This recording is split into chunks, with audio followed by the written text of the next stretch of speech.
Hola chicos, el día de hoy vamos a hablar sobre los modelos de enseñanza en el deporte. Entonces, antes de dar inicio a esta presentación, pues me parece prudente explicar qué es un modelo. Miren, un modelo fundamentalmente es una representación de algo y esa representación nos va a permitir guiarnos, nos va a permitir predecir y evaluar. En este caso a nosotros nos interesa pues que esa representación esté guiada sobre la enseñanza en el deporte. Y para el día de hoy les voy a traer dos modelos que se han desarrollado durante décadas en la metodología deportiva. En este caso es el modelo tradicional y el modelo comprensivo, o también conocido como modelo alternativo. Así que demos inicio y vamos a ir conociendo cada uno de estos modelos. El primer modelo que les voy a presentar es el modelo técnico o modelo tradicional. Como su nombre lo dice, es un modelo que está enfocado netamente en la técnica y se centra en la progresión de los ejercicios. Cuando yo digo que se centra en la progresión de los ejercicios, es que yo no puedo pretender enseñar la técnica si no hay una secuencia lógica. Yo no puedo pretender enseñar la técnica de mi deporte si yo no conozco cuáles son las acciones técnicas. Entonces, un ejemplo muy sencillo es, cuando hablo de una progresión de ejercicios, es que si yo quiero enseñar el lanzamiento en baloncesto, pues primero debía haberle enseñado al individuo el agarre del balón. Entonces, a eso se refiere con una progresión del ejercicio. Entonces, este modelo se centra en que haya una asimilación de la aplicación y el desarrollo de la técnica deportiva antes que yo enseñarle lo táctico. Es decir, yo le enseño todas las habilidades técnicas al individuo y luego de que él ya las haya asimilado, le presento acciones tácticas y estrategias tácticas. ¿Vale? Eso es como a grosso modo en lo que consiste este modelo. Vamos a presentar entonces lo que son las fases de este modelo. Primero hago una introducción y luego explicamos cada una de estas fases. Entonces, fundamentalmente, yo lo que tengo que hacer en un primer momento es enseñar la técnica, cada uno de los elementos técnicos. Hay deportes que solo tendrán 4 o 5 acciones técnicas. Hay otros deportes mucho más complejos que tienen técnica ofensiva, técnica defensiva. Y solamente en la técnica ofensiva pueden presentar 10, 12 acciones. Entonces aquí tenemos que conocer cuáles son esas acciones para yo poderlas enseñar. Y lo más importante es que puedo profundizar en cada una de ellas y luego juntarlas. Es decir, enseño un gesto, luego enseño un segundo gesto, luego un tercer gesto y finalmente los agrupo. Uno, 2 y 3. Después de que ya me aseguro de que el individuo se ha, se ha asimilado las acciones técnicas, pues ahí voy a colocarlo en situaciones modificadas del juego. Es decir, no lo pongo en situaciones reales, sino que le voy a presentar predeportivos o juegos que tengan reglas o características similares de mi deporte, para que él pueda ir aplicando estas acciones técnicas. Y finalmente, de alguna manera, si lo pongo en un contexto real de juego, con reglas muy similares a la competencia o con características muy similares al deporte, casi que hacemos la introducción de lo que son las acciones tácticas, porque aquí podríamos ir introduciendo elementos tácticos. Entonces, si les parece, voy a presentar cada una de las fases para que se entienda un poco mejor este modelo.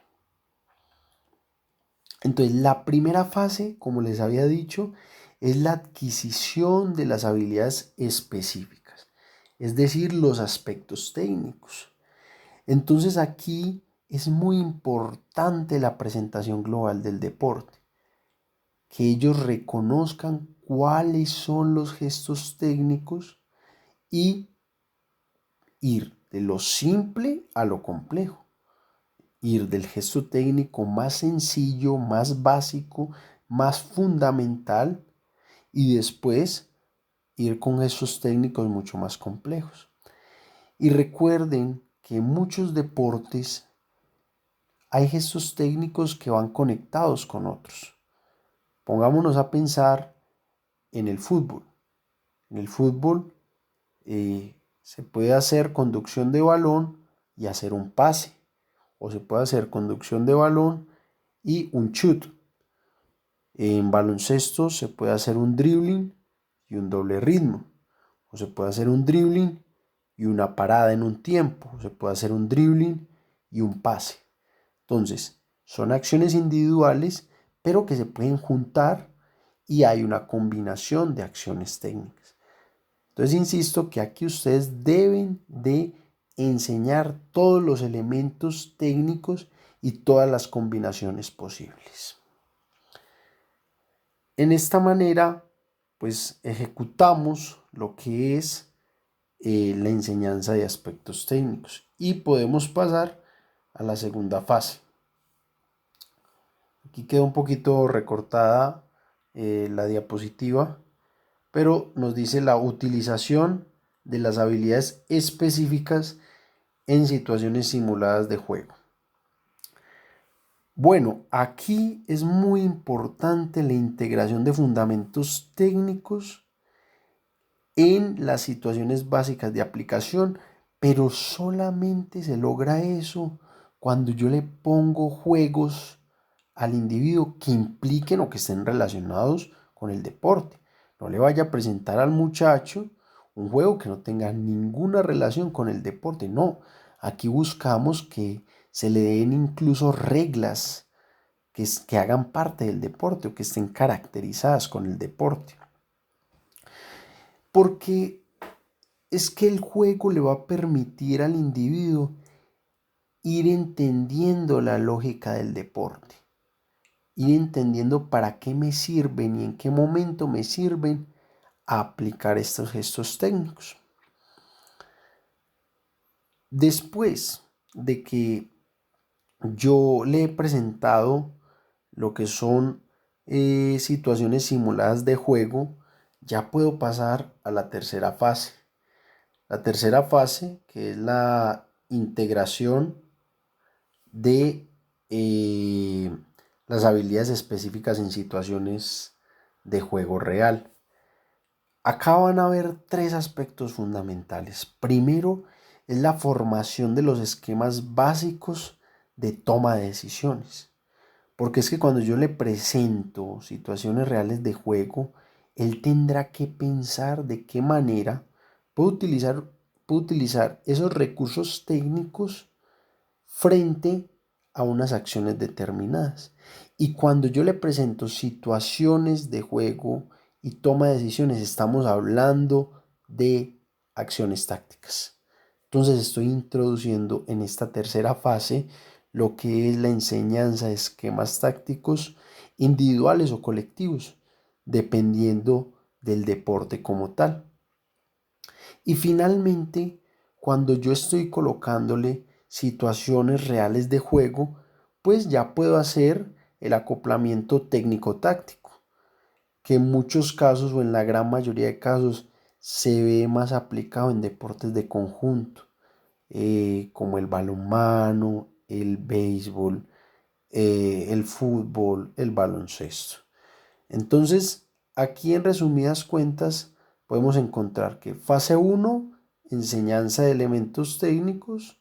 Fase 2, esos elementos técnicos ya aprendidos, colocarlos en juegos modificados. Y fase 3, ya poner situaciones reales de juego donde logre el acoplamiento técnico-táctico. Bien, aquí vamos a ver el modelo comprensivo de la enseñanza deportiva.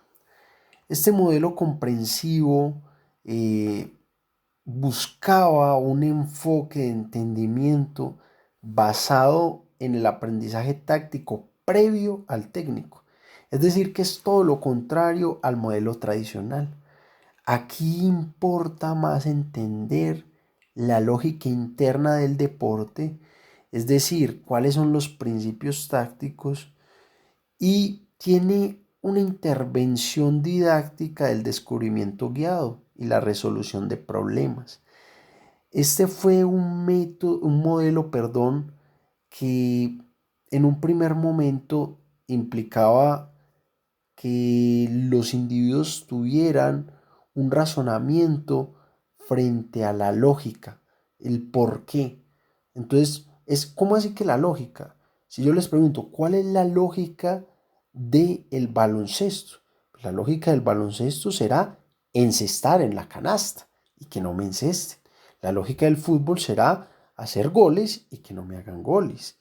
Eso es una lógica, pero esa lógica tiene que tener un sentido y unas reglas. Y los elementos tácticos me permiten entender esa lógica. Así que, de alguna u otra manera, fijémonos cada una de las fases que compone este modelo. Si nosotros nos fijamos, una de estas primeras fases consiste en lo que es el juego exagerado. En este juego exagerado, esto me va a permitir entender que yo necesito utilizar una serie de técnicas que no me han enseñado para poder ejecutar unas decisiones. Obviamente, cuando yo digo que juego exagerado, tiene que ser un juego que está orientado al deporte. O sea, no tiene sentido que yo le presente juegos al individuo que no tengan nada que ver con el deporte. Entonces aquí es donde nos toca pensar que si el deporte tiene una serie de características tácticas, ¿qué juegos le puedo presentar yo? ¿Vale? Entonces, cuando hablamos de juego exagerado, es aquellos juegos que permitan presentarle diferentes complejidades tácticas y poca complejidad técnica. Después de eso tenemos un segundo aspecto que se denomina como el aspecto táctico, y aquí es donde de manera guiada por medio del entrenador le voy presentando situaciones de juego, le presento juegos modificados, ¿sí? Introduciéndole la técnica estándar de un determinado deporte. ¿Cómo así? Eso suena un poquito enredado, pero vamos a explicarlo. Le presento juegos, pero ahora le obligo al individuo que en ese juego me ejecute de X manera una técnica específica. Es decir, que le obligo a que ejecute ese juego con unas habilidades motrices específicas sin hacer correcciones. Es decir, que si él dentro del juego está ejecutando de manera errada esas acciones, esas habilidades motrices de manera errada, pues no se le corrige. Solamente en la fase 3 que lo que buscamos es la corrección, la ejecución de la técnica. Entonces, aquí el juego deportivo implica que la técnica sea utilizada en situaciones específicas y sea utilizada de manera correcta. Entonces, fíjense que el juego exagerado me permite tener un acercamiento a acciones tácticas. El aspecto táctico me permite presentarle más juegos. Yo le obligo a que me los ejecute con unas acciones motrices específicas sin corrección. Y finalmente en la fase 3, juegos que me permitan continuar con elementos tácticos, pero sí le hago correcciones técnicas. Bien, vamos a dejar abajo de la presentación, ustedes pueden observar un link que les permite ir a un artículo, y también les voy a enviar otro artículo adicional que ustedes pueden leer para complementar esta información. Si tienen dudas, pueden escribirlas, preguntas, pueden escribirlas y con gusto las responderé.